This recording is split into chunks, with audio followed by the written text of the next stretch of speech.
Les chats sont des félins et ils ne font pas de nid. Les chiens sont des nomades. Ils font un nid que pour l'accouchement. Et nous, quand on a fait notre demeure, eh bien, nous avons soigné pour quand il fait mauvais, pour avoir le soleil à l'intérieur que nous pouvons apprivoiser à notre convenance du moment qu'on le fait avec des bonnes choses. Et c'était tantôt un temps. C'était un temps à ne pas mettre un chien dehors. Même les flics et les brigands seront d'accord. Eh bien, donc, on va maintenant un peu parler, on va un peu philosopher sur la situation de notre planète. Bonjour mes amis, les amis de la nature, les amis de la création, les amis de la guérison à appliquer d'une façon biologique et tellurique et morale. Parce que voilà, oui, nous sommes arrivés à un moment grave où le problème des virus doit être élucidé. Et je vais essayer avec vous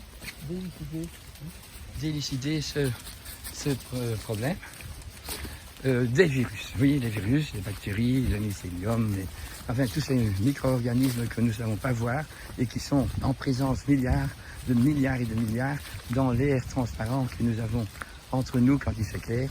Et bien là-dedans se trouve invisiblement tout plein de ces éléments génétiquement mis sur Terre avec un code génétique, donc avec une fonction bien importante, ou bien pour la santé, ou bien pour guérir quand on est dans la maladie. Et donc, bien sûr, les virus et les bactéries sont là pour éveiller l'immunité perdue chez l'individu qui l'a perdue, et on doit chercher quelles sont les raisons d'avoir perdu son immunité envers les difficultés et les obstacles que la vie terrestre nous met sur le chemin. Oui, parce que c'est ça, pour avoir une immunité, il faut avoir une résistance, il faut avoir une résistance. Allemaal mee! Rose! Donc, comme je vous l'ai déjà dit, les virus ont une fonction, ont une nomination de la création qui est déposée dans un code génétique. Et c'est une mission d'information et d'éveil sur celui qui est devenu malade, de l'immunité qu'il avait perdue et qu'il regagne grâce à des fonctions biologiques qu'on appelle immunitaires. Et tout le service du corps qui est les organes de la formation d'immunité sont remis en fonction et ainsi on regagne l'immunité perdue et on est de nouveau guéri à la vie de ce virus, puisque si on ne recommence pas les causes qui ont amené au virus, eh bien nous allons mieux. Alors quand il s'agit de pandémie, quand il s'agit d'épidémie, c'est qu'il y a une problématique collective qui dure depuis longtemps. Et alors il n'y a pas qu'un individu endémiquement pris qui est malade, mais pour la polio, je vous l'ai dit, c'est la New House Syndrome, c'est la maladie de la nouvelle maison, c'est là où l'homme a dérapé, a abandonné sa façon de vivre selon le terroir, au niveau de son habitat, au niveau de son environnement, au niveau de l'élevage et de son agriculture, qui répondait vraiment. Donc, le virus, comme les bactéries, au fait, comme tout ce qui est créé, les plantes et les animaux aussi, ils ont un rôle dans la nature pour garder cette harmonie, cette beauté. Et s'il y a maladie, parce qu'on a dérapé, eh bien, pour retrouver l'équilibre, donc il y a des éléments créés qui ont un code génétique qui sont là pour réparer les dégâts que nous avons faits. C'est ainsi que nous ne pouvons pas être fâchés aux mouches qui viennent dans votre cuisine quand vous avez laissé une pomme pourrie sur la table. Eh bien, grâce aux mouches, vous pouvez avoir un indice très net qu'il est grand temps de mettre la pomme pourrie dans le compost ou donner aux poules. Et vous verrez bien que le lendemain, les insectes ont arrêté de se multiplier puisqu'il n'y a plus leur appât que vous avez laissé dans la cuisine. Et c'est pour tous des rôles pareils. Tout c'est créé qui a un code génétique est là pour sauver quand on est dans le mauvais côté ou pour entretenir cette harmonie et d'éveiller une plus grande beauté, une synergie quand on est bien occupé. Voilà, ça c'est les sélections que la nature nous propose. Alors, le virus de la polio, on a compris, c'est quand on a plus de contact avec la terre, qu'on a une maison qui est de nouvelle maison, donc tout à fait isolée, hein, et que même l'humain n'est plus un mammifère puisqu'il ne donne plus le sein à ses bébés dans beaucoup de cas. Et voilà, nous quittons le sentier de la biologie, le sentier de l'initiation à la santé par notre vie mammifère jusqu'à 7 ans, parce que jusqu'à 7 ans, nous sommes, les enfants aussi, sont des êtres tout à fait innocents qui attendent une éducation de leurs parents, qui savent servir d'exemple et qui leur apprend comment on fait de la mayonnaise et comment on aide pour avoir un beau jardin sans insecticides, sans herbicides, sans tout ce qu'on fait aujourd'hui, qui n'est pas une éducation, qui est une décadence, mais qui est devenue légiférée et qui est devenue productrice dans toute l'industrie. Voilà, donc ça vous avez compris pour le virus de la nouvelle maison, la poliomyélite, mais j'espère qu'on peut aller plus loin et on va passer quelques étapes. Par exemple, quand le tétanos est rendu un peu plus présent dans notre société, c'était au moment où on a décidé de mettre les chevaux qui n'étaient pas fatigués dans l'écurie, ce qui n'était jamais le cas avant, puisque le cheval, quand il avait travaillé toute la journée, il avait bien le droit d'avoir une bonne écurie tellurique, avec un sol où les humidités des urines pouvaient transpercer, et sur la paille se trouvaient donc les crottins qui allaient devenir du vrai fumier, bon pour la terre qui a besoin d'une nourriture qui va aussi servir à ces animaux après.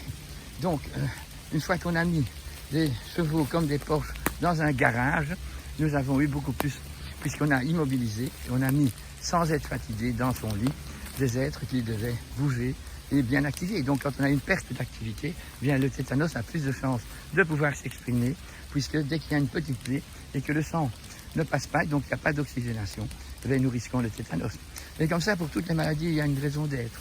Avec la polio, c'était les cochons qui étaient mis hors sol, sur du béton, donc isolés du sol. Eh bien, les premières truies, à ce moment-là, ont fait la poliomyélite aussi.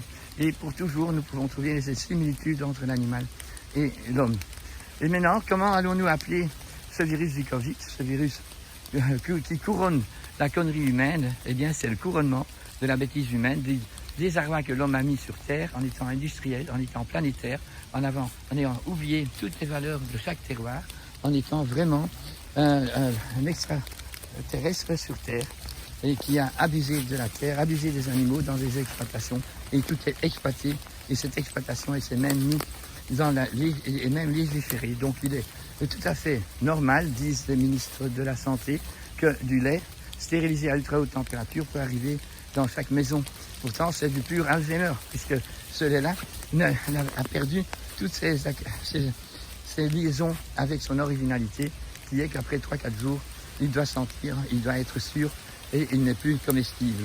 Tandis que si on le métamorphose en fromage, ou du lait directement à la crêpe, ou bien au beurre, eh bien nous avons un produit qui garde sa vitalité, qui garde sa force astrale et éthérique pour longtemps, quand c'est un fromage qui peut durer longtemps, et pour moins longtemps quand c'est un fromage qu'on doit manger plus vite. Mais au moins, les forces telluriques sont présentes et vont éveiller à celui qui le mange de la santé, puisqu'alors on est en conformité avec notre être créé, qui est un animal, qui doit rester animal, mais il est intelligent, ou bien il est bête. Et trop souvent maintenant, avec toutes les lois qui nous sont mises dessus, avec toutes les impositions que nos ministères et que nos scientifiques nous mettent dessus, ayant la connaissance suffisante pour savoir que c'est pas bon, qu'un masque ne sert à rien contre les virus, ça c'est su partout, et que employer donc des milliards de masques tous les jours, qui ne sont pas recyclables, qui ne sont pas dans l'écologie, eh bien c'est un péché très grave pour notre société, qui vit déjà dans une écologie perdue,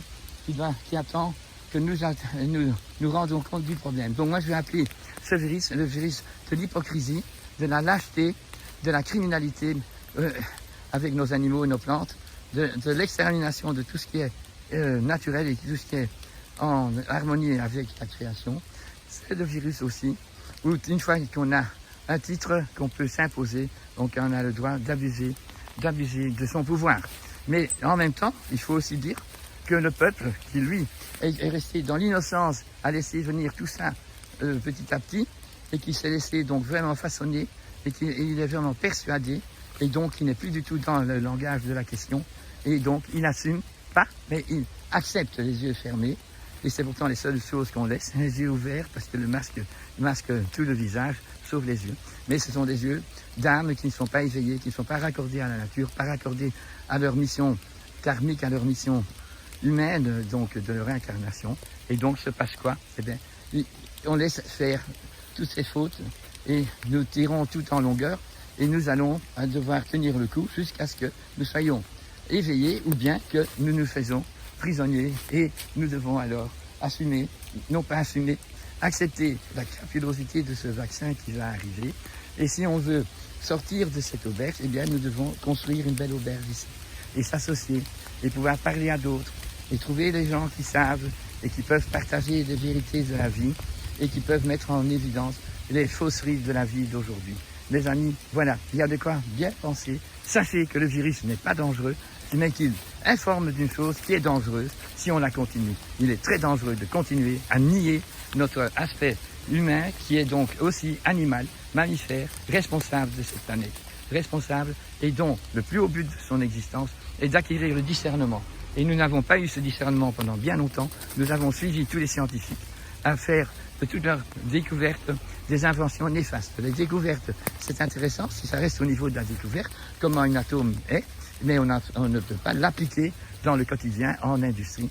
Parce que là, on sait que c'est dévastant et que d'année en année, on aura plus de radioactivité sur la terre arable et dans l'air respirable et qu'avec ça, aucun humain, aucun mammifère ne peut vivre en bonne santé. Seulement les animaux qui existaient quand l'ozone n'était pas le camouflage, donc notre séparation de l'ozone avec l'espace n'était pas encore faite. Il y avait déjà des animaux qui vivaient sur Terre et qui vivaient de tous ces rayons qui sont aujourd'hui malsains pour les mammifères supérieurs. Et donc on doit tout faire pour que se répare le trou d'ozone et se répare tout le reste qui est sur Terre. C'est à nous donc de prendre nos résolutions, d'apprendre, de comprendre et de ne pas se laisser faire pour la facilité que toutes nos inventions d'aujourd'hui ont mis sur Terre. Et en plus, ces inventions ont directement été légalisées pour continuer le commerce de ces choses qui nous ont rendus aujourd'hui dans le cul-de-sac où il n'y a plus de sortie que celle de prendre conscience et de changer notre attitude. D'arrêter Puis, je vais donc terminer cette vidéo sous les tilleuls et sous la pluie, à la chapelle de Tervuren, la chapelle de Saint-Hubert. Cette magnifique chapelle qui rappelle donc ce Saint-Hubert qui a toujours fait que la forêt soit intégrée dans la vie de l'homme et le plus possible, même tout le temps, qu'elle soit graciée de toutes les méchancetés qu'on a fait aux endroits où on a enlevé les arbres. Voilà, alors on va préparer tout ça, on va d'abord faire un bon discernement et alors se trouver en contact avec beaucoup d'individus humains qui humanisent de nouveau la Terre. Merci.